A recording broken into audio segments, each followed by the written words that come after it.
안녕하세요. 퍼스널 스마일 디자이너 소피입니다. 제가 이전에 사진빨 잘 받는 얼굴에 대해서 영상 올렸었는데요. 2차원인 사진으로 본인 얼굴을 판단하고 생기는 문제점에 대해서 말씀드렸어요. 그런데 그 영상 보시고 많은 분들이 댓글 달아주셨어요. 그럼 거울하고 사진의 차이가 뭔가요? 셀카하고 후면 카메라는요? 좌우 반전 거울이 제일 정확한가요? 동영상이 더 정확한 거 아닌가요? 이런 질문들에 대해서 제가 일일이 답글 드리기에는 조금 한계가 있는 것 같아서요. 거울과 사진, 실물에 대해서 어떤 차이가 있는지 오늘 조금 더 자세히 말씀드리겠습니다. 먼저 거울과 사진이 실물과 다른 점은 3차원이 아닌 2차원이라는 거예요. 제가 사진은 3차원이 2차원이 되면서 생기는 얼굴 인식의 변화에 의해서 눈, 코, 입 위주로 머물던 시선이 실루엣으로 동일하게 가기 때문에 얼굴 윤곽이 눈에 띄고 비대칭이 더 도드라진다고 말씀드렸어요. 쉽게 이해하기 위해서 네모네모 스폰지밥을 예를 들어 보겠습니다. 스폰지밥이 2차원일 때는 네모 얼굴형의 눈이 먼저 가게 되지만 3차원이 되는 순간 얼굴형은 그렇게 눈에 띄지 않고 오히려 눈, 코, 입으로 시선이 가게 돼요. 그런데 거울과 사진은 똑같은 2차원인데 또 차이가 생기는 것이 있어요. 첫 번째는 입체감이에요. 일반적인 사진에서는 음영의 차이 때문에 입체감이 줄어 보여요. 입체감이 줄게 되면 사물이 더 팽창해 보이죠. 얼굴에 볼륨을 줬던 광대가 입체감이 사라지게 되면 부피만 차지하게 되고 얼굴 라인만 돋보이게 되죠. 또 코도 입체감이 사라지게 되니까 더 낮아 보이고 넓어 보이게 돼요. 반면 얼굴 각각 부위의 높낮이가 느껴지지 않기 때문에 눈, 코, 입이 멀고 퍼져 보이게 돼요. 그래서 광대가 있거나 코가 낮은 경우, 눈, 코, 입이 멀리 있는 경우에는 상대적으로 사진빨을 덜 받는 경우가 많아요. 그런데 거울은 2차원이긴 하지만 사진처럼 입체감이 흐려지지 않아요.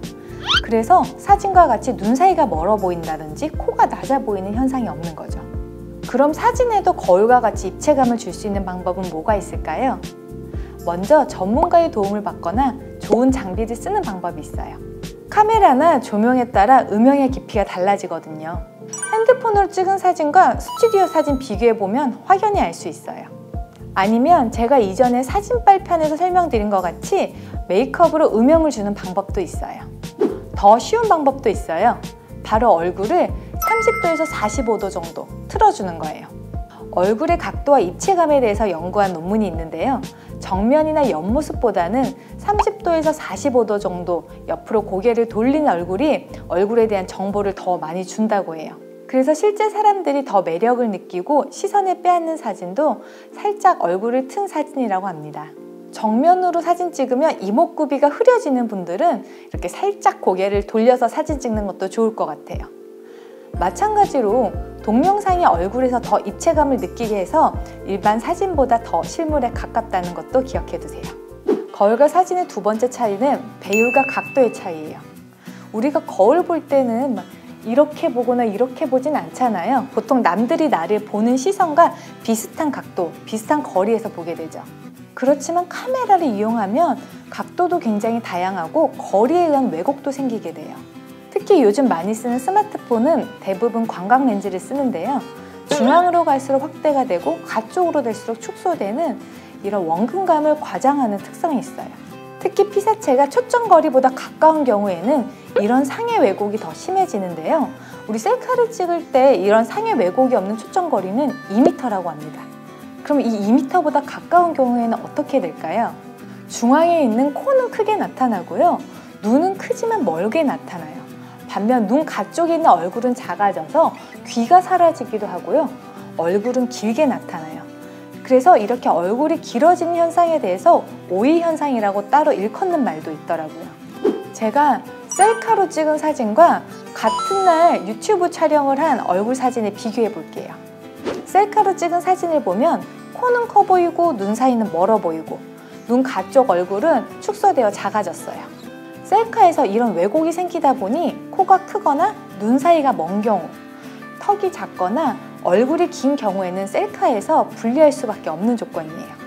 그럼 이런 셀카에 의한 왜곡을 최소화할 수 있는 방법은 뭐가 있을까요? 최소 1.5m 이상의 거리를 확보하는 것이 좋다고 하는데요. 팔 길이를 늘릴 수는 없으니까 최소 1.5m 이상 길이 셀카봉으로 찍는 것도 방법이고요. 아니면 타이머를 이용해서 후면 카메라로 촬영한 다음 크롭해서 사이즈를 줄이는 것도 방법일 수도 있고요. 거울과 사진의 또 다른 차이로는 움직임의 유무가 있어요. 우리가 거울을 볼 때 부자연스러운 행동을 하거나 어색한 표정을 짓진 않잖아요. 자연스럽게 있는 그대로 보는 거고요. 그런데 사진은 수많은 움직임 중 찰나를 찍게 되는 거예요. 움직임 도중에 찍는다면 당연히 어색할 수 있어요. 눈을 깜빡이거나 입을 움직이는 과정에 찍게 되기 때문에 흑역사 같은 사진도 남게 되고요. 그런데 문제는 하나, 둘, 셋, 찰칵 이렇게 가만히 기다려서 찍는 사진도 어색한 분들이 있어요. 그거는 사진 속 표정 짓는 것이 익숙하지 않아서 그래요. 그런 분들은 자주 사진을 찍어서 자신에게 어울리는 사진 표정을 연습하는 것이 좋아요. 어느 각도 어느 표정일 때 자연스러운지 여러 번 사진을 찍어보세요. 제가 퍼스널 스마일 얘기하는 것도 자연스러운 미소를 연습하다 보면 얼굴 근육이 그걸 기억하게 되거든요. 피할 수 없이 꼭 사진 찍어야 되는 순간 있잖아요. 자신의 시그니처 표정 연습해 놓으면 스트레스 없이 자연스러운 사진 남길 수 있을 거예요. 어때요? 지금까지 설명 들으면 거울이 더 실물과 가까운 것 같죠? 그런데 여기에 또 반전이 있어요. 거울이 사진보다 더 정확하지 않는 면들도 있거든요. 그건 다음 영상에서 또 자세히 말씀드리겠습니다. 오늘은 실물과 사진, 거울의 차이에 대해서 말씀드렸어요. 조금 궁금함이 해소되었나요? 거울과 사진이 실물을 왜곡하는 다양한 이유에 대해서는 다음 시간에 또 자세히 말씀드리도록 하겠습니다. 추가로 궁금한 사항 있으시면 댓글 많이 남겨주시고요. 그럼 오늘도 어깨 내리고 턱 밑 조이고 광대 스마일 안녕.